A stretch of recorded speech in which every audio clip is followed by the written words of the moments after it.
I have watched Back to the Future. I don't want to create any sort of time travel paradox, so I'm going to keep things very high level and avoid specifics.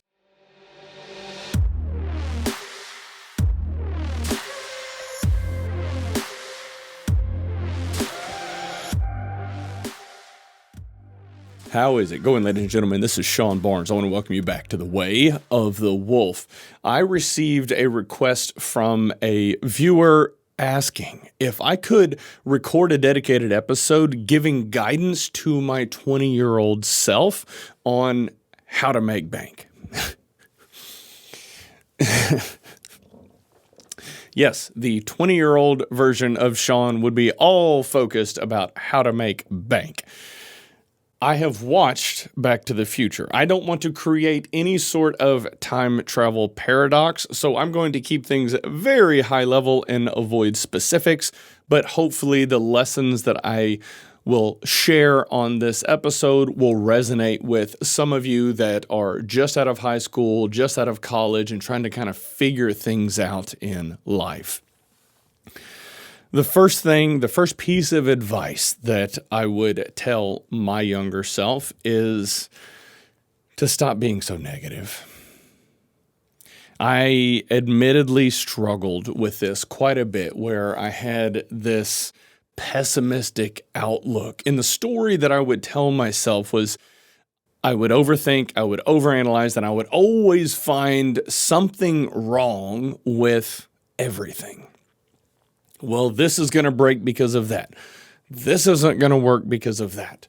And okay, so yeah, maybe I was right a lot of the times because I would overanalyze things to the nth degree.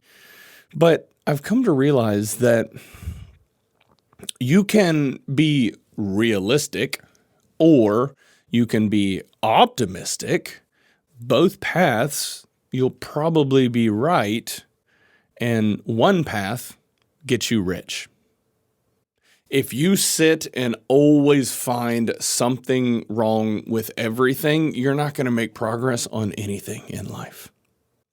If you lean into optimism and just think, you know what, I'm going to make this happen. Oh, damn, that broke. Well, let's fix it and keep moving forward. I'm going to do this. Well, okay, something else broke. All right, well, let's fix it and move forward. You can be right either way, but one way makes bank. So that is one thing, probably one of the biggest things upon reflecting back over the past few decades that I have learned. And that shift in my mindset around, well, I'm just being realistic to now being optimistic and making progress has served me well. The next thing that I want to talk about is to stop being so afraid. I spent way too many years being worried about what others thought. Well, they're going to judge me. Well, they're going to laugh at me. Well, what if just these stories that I would tell myself. Look, people don't care what you're doing. By and large, society is very solipsistic. They're only worried about themselves and their own life. And while they might see something, they might throw some shade or hate, they're just going to keep focusing on their own life. So you should focus on your own life. Don't worry about what other people are saying. Just do what you love. Follow your passion. Follow your heart. All of those things. Now, there is a caveat here. If you have people in your life that truly, genuinely care about you and they are providing you feedback because you're going down the wrong path, you might want to listen. But those are very few and far between. So stop worrying about what other people are saying because they've got their own stuff to worry about. You worry about you and you keep moving forward. The next thing I want to talk about is learning to let go. This one's tough. There are reasons that I have held on tightly to certain people and jobs and things in my life. when I probably should have just let go and would have avoided a lot of pain and frustration and anguish.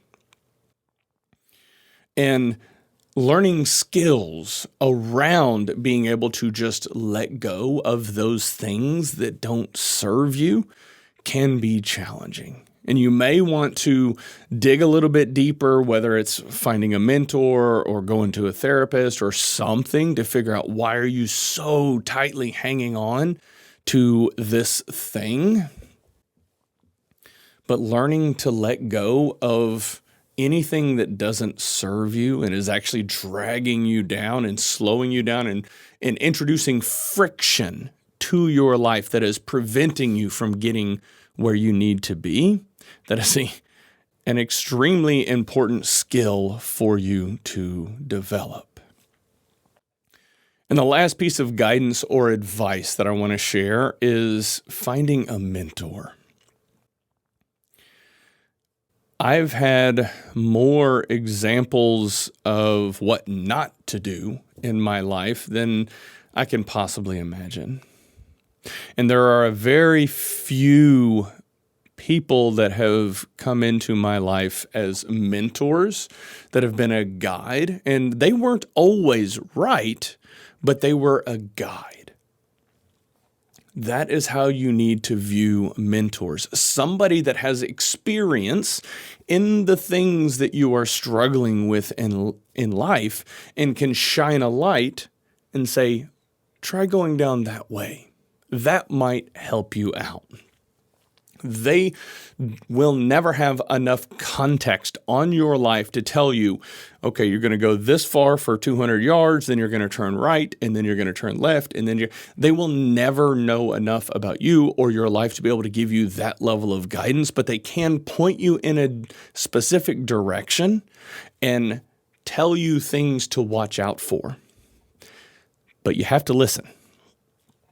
And a mentor of mine many years ago, whenever I started coaching people on the side, sat me down and said, look, you can do this on the side.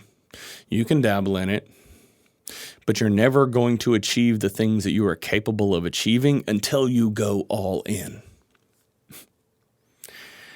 And I thought, okay, sure, watch.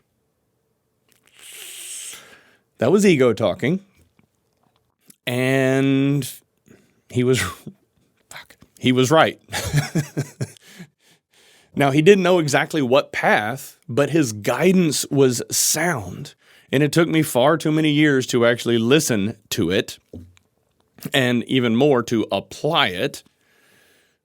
But seek out a mentor. Find somebody who has accomplished things that you want to accomplish in life, and latch on to them.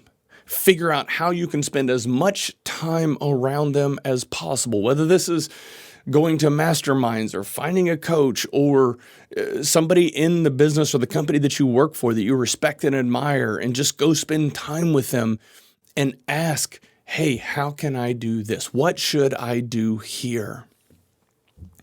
So finding those mentors, they're not going to fix everything, but they can accelerate your path and your movement through life and help you achieve the things that you want to achieve significantly faster.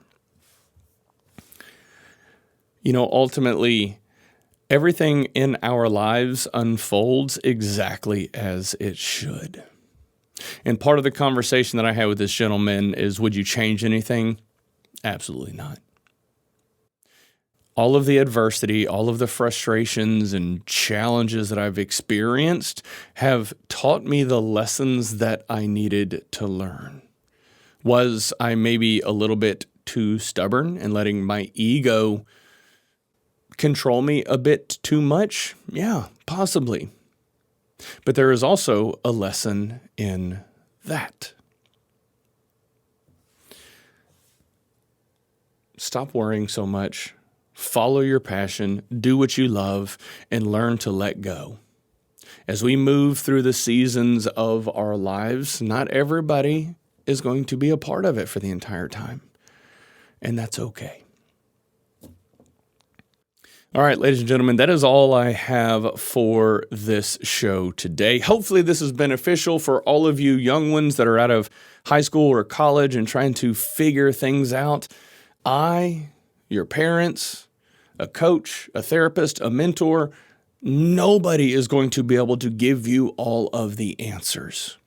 All they are going to be able to do is shine a light and say, this might work well for you.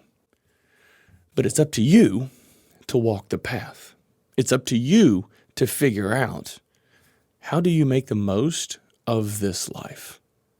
And it's up to you to figure out, what do you want from life? Do you want to make bank? Cool, great. But understand, it's going to come at the expense of other things. You are not going to be able to have as much time going out and partying and drinking and hanging out with friends. We can accomplish anything we want. We can have everything we want in life, but not all at the same time. All right, I think that is all I have for the show today. Thank you so much, and y'all have a good one.